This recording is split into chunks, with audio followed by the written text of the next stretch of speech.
बिस्मिल्लाहिर्रहमानिर्रहीम। अस्सलाम वालेकुम ख़वातीन और हज़रात, आप देख रहे हैं पाक टर्क न्यूज़ और मैं हूं सलमान अहमद लाली। ख़वातीन और हज़रात, आज की इस वीडियो के अंदर हम बात करेंगे टर्की और इसराइल के ताल्लुकात के बारे में, जो कि बहुत बरसों से कशीदा चले आ रहे हैं, लेकिन अंकारा की जानिब से कोशिश की जा रही है कि ये ताल्लुकात बेहतर बनाए जाएँ। और रिसेंटली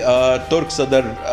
अर्दवान की जानिब से ऐलान किया गया, बल्कि मैं कहूँगा कि एकतरफ़ा तौर पर ऐलान किया गया कि इजरायली सदर हर्ज़ोग जो हैं वो जल्द अंकारा का दौरा करेंगे, जबकि इस हवाले से इजरायली साइड से कोई ख़ास बयान नहीं नज़र आया। इससे पहले कि मैं ये बात करूं कि इजराइल और टर्की के दरमियान जो ताल्लुकात हैं उनमें बेहतरी के हवाले से अंकारा क्यों इतनी ज़्यादा कोशिश कर रहा है, जबकि इन ताल्लुकात को ख़राब करने की बहुत बड़ी वजह जो है वो टर्की की पॉलिसीज़ और सदर तैयब अर्दवान की जो रेटोरिक है, एंटी इजराइल रेटोरिक है, वो एक बहुत बड़ी वजह है। तो इससे पहले कि हम उस हवाले से बात करें, आप हमारी वीडियो को शेयर कीजिएगा, इसे लाइक कीजिएगा और हमारे चैनल को सब्सक्राइब कीजिएगा और बेल आइकन को क्लिक करना ना भूलिएगा। ख़ुदीन हज़रात, तुर्की और इजराइल के दरमियान जो ताल्लुकात हैं उनकी नौइयत काफ़ी तारीखी है। बहुत बरसों पहले इजराइल ने जो है वो तुर्की के साथ ताल्लुकात इस्तवार किए, और एक ऐसे वक्त में जब इजराइल मुकम्मल तौर पर आइसोलेटेड था इस्लामी दुनिया के अंदर, मशरक़ वस्ता के ममालिक के साथ उसके ताल्लुकात इस्तवार नहीं हुए थे। ऐसे वक्त में एक मुस्लिम अक्सरियती मुल्क की जानिब से इजराइल को तस्लीम करना और उसके साथ सफारती, माशी और अस्करी ताल्लुकात कायम करना एक बहुत बड़ी बात थी इसराइल के लिए, और इसका फ़ायदा भी तुर्की ने बहुत ज़्यादा उठाया और इजराइल के ऊपर जो है उसका असर रसूख भी काफ़ी हद तक था। लेकिन फिर जब सदर अर्दवान आए टर्की के अंदर, तो उनके आने के बाद से ही टर्की की जो पॉलिसी थी टुवर्ड्स इजराइल वो बड़ी हद तक तब्दील होना शुरू हुई। लेकिन इसका जो लोएस्ट पॉइंट था वो 2010 के अंदर उस वक्त सामने आया जब तुर्क इमदादी बहरी जहाज़ जो था वो गज़ा के अंदर इमदाद लेकर जा रहा था, और आपको पता है कि उससे पहले इजिप्ट और इजराइल की जानिब से उसका ब्लॉकेट कर दिया गया था, गज़ा की पट्टी की नाकाबंदी कर दी गई थी, और समंदरी साइड से और ज़मीनी साइड से वहाँ पर कुछ नहीं जा रहा था, कोई शख्स वहाँ पर नहीं जा रहा था, कोई इमदाद नहीं पहुँच पा रही थी। जिसके जवाब में तुर्की की जानिब से ये इनिशिएटिव सामने आया। उन्होंने एक मावी मरवरा नामी बहरी जहाज़ भेजा जिसमें इमदादी कारकुनान भी थे और बहुत ज़्यादा साजो सामान भी था, लेकिन इजरायली कमांडोज़ की जानिब से उस पर हमला किया गया, जिसके नतीजे में 10 कारकुनान जो हैं वो हलाक हुए और इन दोनों ममालिक के दरमियान ताल्लुकात बहुत हद तक बिगड़ गए। अच्छा, उसके बाद से ये ताल्लुकात जो हैं ये मुसलसल हमें कशीदा नज़र आते हैं। जो मिलिट्री असिस्टेंस थी, ये जो मिलिट्री तावन था, कोऑपरेशन थी, जो इंटेलिजेंस कोऑपरेशन थी दोनों ममालिक के दरमियान, वो भी बड़ी हद तक रिड्यूस हो गई। लेकिन मुआशी ताल्लुकात के अंदर कोई हमें कमी नज़र नहीं आती, बल्कि उसको मज़ीद फ़रोग हासिल हुआ। इसी तरह जो दोनों ममालिक के दरमियान सियाहती ताल्लुकात थे, यानी दोनों ममालिक के सयाहों का एक दूसरे के मुल्क के अंदर आना जाना था, वो बड़ी हद तक जारी रहा। इससे हमें यह भी लगता है कि इन दोनों ममालिक की जो क़यादत थी उसमें ये रियलाइजेशन पाई गई कि सियासी मामलात को मुआशी मामलात से अलहदा रखा जाए ताकि बहुत ज़्यादा मुआशी नुकसान ना हो।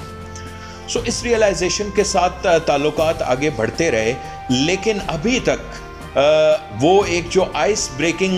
का सिलसिला था वो जारी नहीं हो सका। लेकिन गुज़श्ता साल जुलाई से तुर्की की जानिब से कोशिश की जाती रही है कि इजराइल के साथ अब ताल्लुकात को नॉर्मलाइज़ किया जाए। हालांकि मैं आपकी तवज्जो एक और बात पर ज़रूर दिलाना चाहता हूँ कि जो इन दोनों ममालिक के दरमियान ताल्लुकात की ख़राबी की एक बुनियादी वजह, यानी मसला फ़लस्तीन, यानी इसराइल की जानिब से फ़लस्तीनियों की जो ट्रीटमेंट हमें देखने में मिलती है, यरूशलेम की बात करें या मगरबी किनारे की बात करें या गज़ा की बात करें, ये बहुत बड़ी वजह है जो कि इन दोनों ममालिक के दरमियान ताल्लुकात को ख़राब करती है, और ये सारी की सारी सिचुएशन कांस्टेंट है। अब इस सारी सूरत हाल के बदस्तूर मौजूद होने के बावजूद अगर टर्की इजराइल की जानिब राग़िब हो रहा है और वो उसके साथ ताल्लुकात को बहाल करना चाहता है, उसे बेहतर करना चाहता है, कि इस वक्त टर्की बहुत बदतरीन मौशी बहरान का शिकार है, और इस मौशी बहरान की वजह से अफरात ज़र है, वहाँ पर महंगाई बहुत ज़्यादा है, और अगले साल जो है वो सदारती इंतखाबात हैं। इंतखाबात से पहले वहाँ पर जो मौशी बहरान है उसकी वजह से जो सदर अर्दवान हैं वो बहुत ज़्यादा परेशान हैं और वो चाहते हैं कि इसराइल के साथ ताल्लुकात बेहतर हों और इसराइल की जो लॉबी है वाशिंगटन में उसको काम में लाते हुए बाइडन इंतज़ामिया के साथ ताल्लुकात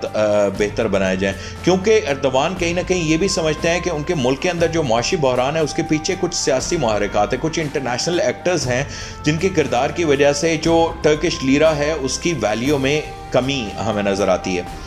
इसके अलावा एक और पहलू जो है वो ईस्ट मेड गैस पाइपलाइन का है। अभी रिसेंटली अमेरिका ने इस पाइपलाइन मंसूबे की हिमायत को तर्क कर दिया है और अब टर्की चाहता है कि ईस्ट मेडिटेरेनियन से गुजरने वाले इस पाइपलाइन मंसूबे में टर्की को शामिल किया जाए। इससे पहले टर्की सारे के सारे मंसूबे की बहुत ज़्यादा मुखालफत करता था। ये वो मंसूबा है जिसके तहत जो ऑफशोर गैस है इसराइल की उसको यूरोप में पहुंचाया जाना था थ्रू ग्रीस एंड साइप्रस, और आपको पता है कि ग्रीस और साइप्रस के टर्की के साथ कैसे ताल्लुकात हैं। इसी तरह ये नहीं चाहता था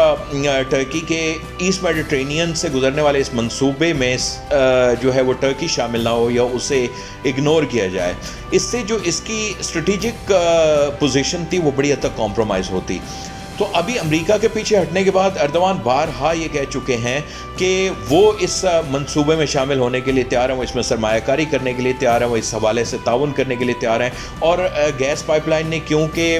मैरीटाइम टेरिटरी जो टर्क मैरीटाइम टेरिटरी है उसमें से गुजरना था तो वो उस हवाले से भी रायत देने के लिए तैयार हैं। तो ये 3-4 ऐसे मुख्तलिफ पहलू हैं जिनकी वजह से टर्की जो है वो बहुत ज़्यादा डेस्परेट नज़र आता है, बहुत ज़्यादा कीन नज़र आता है कि वो इसराइल के साथ अपने ताल्लुकात को बहाल करे। लेकिन इनमें जो सबसे अहम तरीन पहलू है वो तुर्की का मुआशी बहरान है। आपको पता है कि इसराइल और प्रो इसराइली जो इन्वेस्टर्स हैं दुनिया के अंदर वो बहुत अमीर हैं, उनके पास बहुत ज़्यादा सरमाया मौजूद है। टर्क चाहते हैं कि वो ज़्यादा से ज़्यादा डॉलर्स में सरमायाकारी करवाएं अपने मुल्क के अंदर, जिससे उनकी जो टर्किश लीरा की जो वैल्यू है वो बेहतर हो जाए।